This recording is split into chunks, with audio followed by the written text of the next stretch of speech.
Hi, this is Geetanjali. आज की इस वीडियो से हम स्टार्ट करेंगे इंडियन पार्टनरशिप एक्ट 1932 को बेयर एक्ट से रिवाइज़ करना। अगर हम बेयर एक्ट से स्टार्ट कर ही रहे हैं तो यहाँ पे जो चीज़ इम्पॉर्टेंट है, बेयर एक्ट से स्टार्ट करने का पर्पज़ हमारा है कि जो भी मल्टीपल चॉइस क्वेश्चंस आते हैं उसके साथ जो मल्टीपल चॉइस क्वेश्चन सॉल्व करने ही हैं, साथ ही हमारी बेयर एक्ट पर भी कमांड होनी चाहिए। तो उस चीज़ को, उस कमांड को क्रिएट करने के लिए हम ये सीरीज़ स्टार्ट कर रहे हैं। आई होप ये सीरीज़ आप सभी के लिए हेल्पफुल रहेगी। सबसे पहला तो इसके नाम को भी ध्यान रखना है, ये है इंडियन पार्टनरशिप एक्ट 1932। ये जो ईयर है ये ध्यान रखना है। उसके साथ ही जो टोटल नंबर ऑफ चैप्टर्स हैं इंडियन पार्टनरशिप एक्ट में वो हैं 8 चैप्टर्स, और टोटल नंबर ऑफ सेक्शंस जो हैं इंडियन पार्टनरशिप एक्ट में वो हैं 74। तो यहाँ पे ये चीज़ ध्यान रखनी है कि टोटल नंबर ऑफ चैप्टर्स हैं 8 और टोटल नंबर ऑफ सेक्शंस हैं 74। अब सेक्शन नंबर 1 पे आने से पहले क्या ध्यान रखना है कि Indian partnership act 1932 act number 19 है ईयर का 1932 का 9th नंबर पर ये एक्ट पास हुआ था। प्रेसिडेंट की असेंट मिली थी इसे 8 अप्रैल 1932 को। और अगर आप इसका प्रियम्बल देखते हो तो प्रियम्बल कहते हैं ये एक्ट डिफ़ाइन और अमेंड करता है। यहाँ पे ये चीज़ ध्यान रखनी है कि 2 वर्ड यूज़ किए हुए हैं, एक है डिफ़ाइन और दूसरा है अमेंड। कंसोलिडेटेड वर्ड यहाँ पर नहीं है जैसा कि और एक्ट्स में होता है। तो आजकल जो क्वेश्चंस अगर आप देखें तो यहाँ से पूछे जाते हैं, तो ये चीज़ ध्यान रखनी है। प्रियम्बल में 2 वर्ड्स का यूज़ किया गया है, डिफ़ाइन और अमेंड। फर्स्ट चैप्टर पे आते हैं। फर्स्ट चैप्टर का फर्स्ट सेक्शन है section short title extent and commencement. इस एक्ट में कहा गया है, इस सेक्शन में कहा गया है कि इस एक्ट को हम कहेंगे इंडियन पार्टनरशिप एक्ट 1932। ये पूरे इंडिया पर लगता है, ये इन्फोर्स में आया था। यहाँ पर ध्यान रखना है ये एक ऐसा एक्ट है जहाँ पर यहाँ पे ध्यान रखना है कि यहाँ पर 2 एनफोर्समेंट डेट है। जो इंडियन पार्टनरशिप एक्ट है, पूरा इंडियन पार्टनरशिप एक्ट सेक्शन 69 को छोड़कर, वो एनफोर्स में आया था 1 अक्टूबर 1932 से, और सेक्शन नंबर 69 जो है ये एनफोर्स में आया 1 अक्टूबर 1933 से, यानी कि एग्जैक्ट 1 साल के बाद। नेक्स्ट आ जाते हैं इसके सेक्शन नंबर 2 पे। सेक्शन नंबर 2 है डेफिनेशंस बताई गई हैं यहाँ पे कि जब तक कुछ और चीज़ नहीं आ जाती सामने, तब तक के लिए, जब तक कि कुछ रिपग्नेंट नहीं आ जाता, कुछ विरुद्ध नहीं आ जाता, तब तक जो डेफिनेशन नीचे दी गई हैं वैसी ही मानी जाएंगी। इस पूरे एक्ट में जहाँ पर भी वर्ड एक्ट ऑफ फर्म आएगा, इसका मतलब है कि सभी पार्टनर्स ने, ऑल द पार्टनर्स ने, या फिर किसी भी एक पार्टनर ने या फिर उनके किसी एजेंट ने कोई भी एक्ट किया हो या कोई ओमिशन किया हो, और उनके इस एक्ट और ओमिशन की वजह से कोई ऐसा राइट बन गया जो कि एनफोर्स कराया जा सकता हो फर्म के अगेंस्ट, वो एक्ट ऑफ द फर्म होगा। मैं इसे रिपीट करती हूँ। ये कहते हैं कोई भी पार्टनर या सारे पार्टनर या कोई एजेंट कोई ऐसा एक्ट करे या ओमिशन करे जिससे कोई एनफोर्सिएबल राइट बनता हो फर्म के अगेंस्ट, वो एक्ट ऑफ द फर्म होगा। यानी अगर किसी पार्टनर ने ऐसा कोई काम करा, कोई एक्ट किया जिससे एनफोर्सिएबल राइट नहीं बन रहा है, तो वो एक्ट ऑफ द फर्म नहीं माना जाएगा। सेकंड है, बी में डिफ़ाइन किया गया है बिज़नेस को।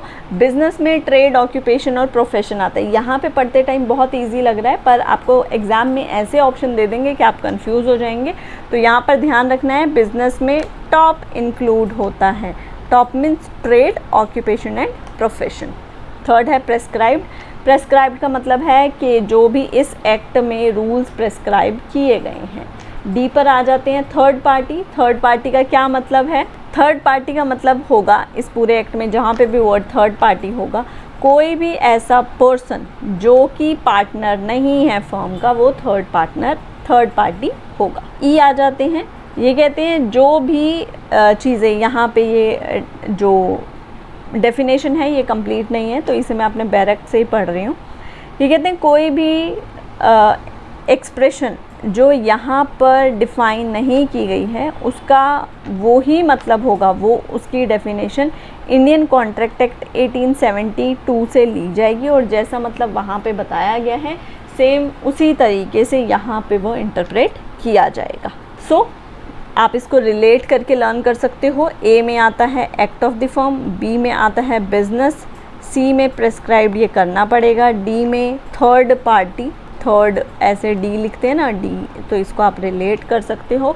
ई स्टार्ट हो रहा है, ई से ये एक्सप्रेशन स्टार्ट हो रहा है। सो नेक्स्ट सेक्शन है सेक्शन नंबर 3। सेक्शन है application of provision of act 9 of 1872। ये कहते हैं इंडियन कॉन्ट्रैक्ट एक्ट के जो भी प्रोविज़न रिपील नहीं हुए हैं वो जब तक इस एक्ट से इनकंसिस्टेंट नहीं होंगे यहाँ पर फर्म पर भी अप्लाई होंगे। फर्स्ट चैप्टर यहाँ पर कंप्लीट होता है। नेक्स्ट आ जाते हैं हम चैप्टर नंबर 2 पे। चैप्टर नंबर 2 डील करता है नेचर ऑफ पार्टनरशिप से। चैप्टर नंबर 2 में जो सेक्शन कवर होते हैं वो होते हैं 4 till 8। तो स्टार्ट करते हैं सेक्शन नंबर 4 से। सेक्शन नंबर 4 में डिफ़ाइन किया गया है पार्टनरशिप, पार्टनर, फर्म और फर्म नेम को। 4 चीज़ें डिफ़ाइन की गई हैं, 4 चीज़ की डेफिनेशन दी गई है सेक्शन नंबर 4 में और इसे आप रिलेट भी कर सकते हो सेक्शन नंबर 4 और 4 ही चीज़ें यहाँ पर डिफ़ाइन की गई हैं, पार्टनरशिप, पार्टनर, फर्म और फर्म्स नेम। पार्टनरशिप का क्या मतलब है? ये कहते हैं पार्टनरशिप वो रिलेशन होगा उन लोगों के बीच में जो जिन्होंने आपस में अग्री किया है बिज़नेस के प्रॉफिट को शेयर करने के लिए। तो यहाँ पे प्रॉफिट को शेयर करना ज़रूरी होगा पार्टनरशिप क्रिएट करने के लिए। तो पार्टनरशिप तभी मानी जाएगी जब वो आपस में अग्री हुए हैं प्रॉफिट्स को बांटने के लिए, किसी बिज़नेस के प्रॉफिट को बांटने के लिए। उसके बाद सेकंड पैरा इसका डील करता है, वो कहते हैं जो भी पर्सन्स एंटर हुए हैं इस पार्टनरशिप में एक दूसरे के साथ तो उन्हें हम पार्टनर्स कहेंगे। अगर आप फर्स्ट पैरा पढ़ते हो तो वहाँ पे पार्टनर वर्ड नहीं आया है। क्यों नहीं आया है? इसलिए क्योंकि अभी तक डिफ़ाइन नहीं किया गया था। वहाँ वर्ड आया था कि जो भी पर्सन्स आपस में अग्री हुए हैं ऐसा रिलेशन बनाने के लिए कि हम प्रॉफिट बांटेंगे, तो इस रिलेशन को पार्टनरशिप कहेंगे। जो लोग अग्री हुए हैं उन्हें हम पर्सन्स कहेंगे।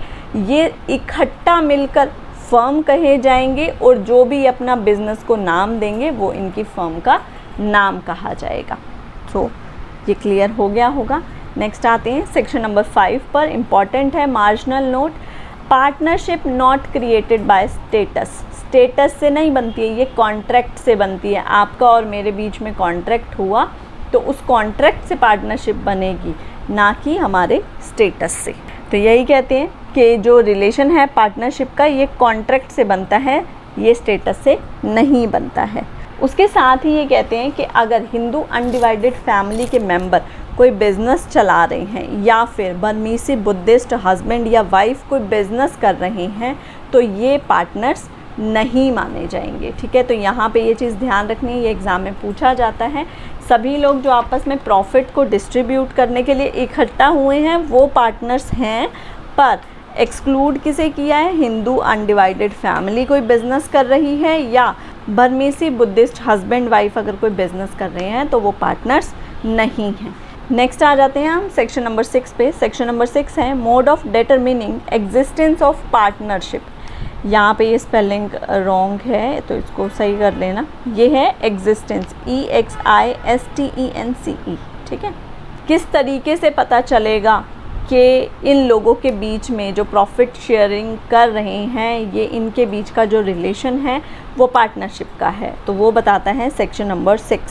फर्स्ट पैरा में कहते हैं कि ये चेक करने के लिए कि ग्रुप ऑफ पर्सन्स फर्म है या नहीं है, क्या ये लोग जो इस ग्रुप में हैं वो पार्टनर हैं या नहीं हैं, उनके बीच का रियल रिलेशन क्या है।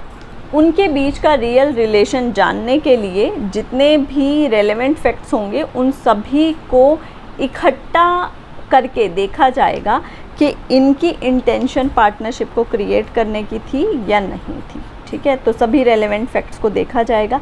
एक्सप्लेनेशन में और क्लियर कर देते हैं, 2 एक्सप्लेनेशन हैं यहाँ पे, ये भी ध्यान रखना है कि सेक्शन नंबर 6 में कितनी एक्सप्लेनेशन हमें दी गई हैं, 2 एक्सप्लेनेशन। फर्स्ट एक्सप्लेनेशन कहती है फर्स्ट एक्सप्लेनेशन कहती है कि अगर कुछ लोगों ने किसी प्रॉपर्टी में अगर कुछ लोगों का किसी प्रॉपर्टी में जॉइंट या कॉमन इंटरेस्ट है और उस जॉइंट और कॉमन इंटरेस्ट की वजह से वो प्रॉफिट को या जो भी रिटर्न आ रहा है उसको आपस में शेयर कर रहे हैं, तो इससे वो पार्टनर्स नहीं बन जाते हैं। मतलब उनकी इंटेंशन, रियल इंटेंशन होनी चाहिए पार्टनरशिप को क्रिएट करने की। अगर कोई जॉइंट या कॉमन इंटरेस्ट है और उस जॉइंट और कॉमन इंटरेस्ट का वो प्रॉफिट या ग्रॉस रिटर्न शेयर करते हैं तो वो पार्टनर नहीं होंगे।